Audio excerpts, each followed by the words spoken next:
నా పేరు బంక ఆంజనేయులు. ఇక్కడ నవపేట మండల్ హెడ్ క్వార్టర్ సర్పంచ్ అభ్యర్థిగా కాంగ్రెస్ పార్టీ బలపరిచి ఈరోజు కాంగ్రెస్ పార్టీ నుంచి అభ్యర్థిగా నిలబెట్టింది. మా జనరల్ ఉమెన్ వచ్చినందుకు మా భార్య శ్రీవాణి ఆంజనేయులు. నేను సర్పంచ్గా పోటీలో ఉన్నాను. నామినేషన్ కూడా పూర్తి చేశాము. స్క్రూటినీ అయిపోయింది. అయితే కాంగ్రెస్ పార్టీకి సేవ 15 ఏళ్ళ నుంచి సేవ చేస్తున్నందుకు అధిష్టానం గుర్తించి ఉన్న కార్యకర్తలు, గ్రామంలో ఉన్న కార్యకర్తలందరినీ సమన్వయంతో పనిచేసినందుకు నాకు ఈ అవకాశం ఇచ్చారు.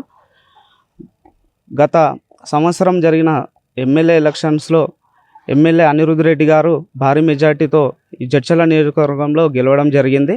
దానికి సీఎం రేవంత్ రెడ్డి గారు ఇచ్చిన హామీలు ఒక్కొక్కటి 6 సంక్షేమ గ్యారంటీలను నెరవేరుస్తూ ఒక్కొక్కటి ప్రజల్లోకి తీసుకెళ్ళినందుకు ఈ విజయాన్ని సాధించడం జరిగింది. ఎమ్మెల్యే గారు ఆ ఇచ్చిన హామీలను ఒక్కొక్కటి నెరవేరుస్తూ నేడు ఈ ప్రజాపాలన ద్వారా ప్రజలకు అభివృద్ధి కార్యక్రమాలను జనాలకు తీసుకుపోయి ఈరోజు కాంగ్రెస్ ప్రభుత్వం ద్వారా ప్రజలకు ఈరోజు ఒక భరోసా ఏర్పడింది. రైతు రుణమాఫీ కానీ, సన్నబియ్యం కానీ, రేషన్ కార్డులు కానీ, ఈ 6 గ్యారెంటీల్లో ఉన్నవి ఈ కొత్త రేషన్ కార్డులు ఇవ్వడం కూడా జరిగింది.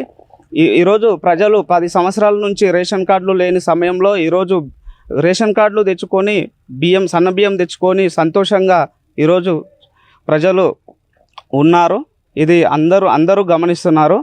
గత ప్రభుత్వాలు విస్మరించిన వాటిని అన్నింటినీ ఈ కాంగ్రెస్ ప్రభుత్వం నెరవేర్చింది.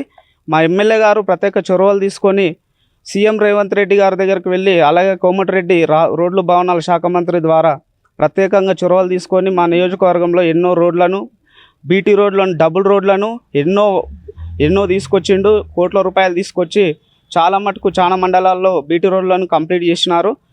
ఇక్కడ చూస్తే దోన్లపల్లి నుంచి నవపేట హెడ్ క్వార్టర్ వరకు రోడ్డు కంప్లీట్గా వస్తుంది. వచ్చే నెలలో ఓపెనింగ్ అయ్యే అవకాశం ఉంది. మొత్తం పూర్తయింది రోడ్డు. ఇలా ఈ మండలంలో ఉన్న గ్రామాల్లో కూడా ఎన్నో రోడ్లు శాంక్షన్ చేయించిండు. ఇలా ప్రజలు ప్రతి గ్రామంలో కూడా కాంగ్రెస్ పార్టీకి పట్టం కట్టడానికి రెడీగా ఉన్నారు. నేను మా భార్య సర్పంచ్ శ్రీవాణి ఆంజనేయులు సర్పంచ్గా పోటీలో ఉన్నాం కాంగ్రెస్ పార్టీ నుంచి. నేను గెలిస్తే గ్రామంలో ఉన్న ఈ ప్రభుత్వం ప్రకటించిన సంక్షేమ పథకాలను ప్రజల్లోకి తీసుకుపోతా. ఒక్కొక్కటి మా ఎమ్మెల్యే గారి ద్వారా వారి దృష్టికి కూడా తీసుకుపోయి వాళ్ళకి అమలయ్యే విధంగా చూస్తా. ఈ గ్రామాన్ని అన్ని వార్డులలో ఇంతకుముందే 1,50,00,000తో 1వ వార్డులో, 8వ వార్డులో, 10వ వార్డులో చాలా వార్డులలో సీసీ రోడ్లు, అండర్ గ్రౌండ్ డ్రైనేజీలు పూర్తి చేయడం జరిగింది. అలాగే మిగతా వార్డులలో పెండింగ్ ఉన్న పనులను కూడా మళ్ళీ 1,20,000 ఎమ్మెల్యే గారు ఎన్నికలు కాగానే శాంక్షన్ చేపిస్తా అని చెప్పిండు, హామీ ఇచ్చిండు. ఈ ఎన్నికలు పూర్తి కాగానే కాంగ్రెస్ పార్టీ నేను గెలిస్తే ఈ గ్రామాన్ని ఒక మోడల్ విలేజ్గా, ఒక ఆదర్శ విలేజ్గా తీర్చిదిద్దుతానని మీ అందరికీ కోరుతున్నాను. అన్ని వర్గాల ప్రజలతో వాళ్ళందరితో కలిసి వాళ్ళ సహకారం తీసుకొని ఈరోజు గ్రామాన్ని అభివృద్ధి చేస్తాను. అలాగే పార్టీలకు అతీతంగా కూడా అందరినీ కలుపుకొని గ్రామ అభివృద్ధిలో అందరు భాగస్వాములు కావాలని నేను కోరుతున్నాను. నాకు వచ్చిన అవకాశాన్ని మీరు మా భార్య గెలిపిస్తారని కోరుతున్నాను. కార్యకర్తలు ఏ విధంగా సహకరిస్తారు? ఇప్పుడు ఉన్న కాంగ్రెస్ పార్టీలో ఉన్న క్యాడర్ మొత్తం ఒక ఇంచుమించు 200 మంది, 170 నుంచి 200 మంది కార్యకర్తలే ఉన్నారు. పార్టీ ఇక్కడ పటిష్టంగా ఉంది.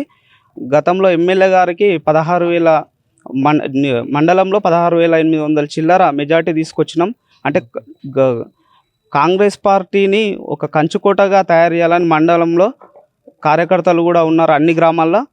అలాగే నవపేట మండల కేంద్రంలో కూడా పార్టీ చాలా బలంగా ఉంది. అలాగే పార్టీలని చూడకుండా గ్రామం కొరకు అన్ని పార్టీలను కలుపుకొని పోయి అభివృద్ధిలో ముందుంటానని మీకు హామీ ఇస్తున్నా.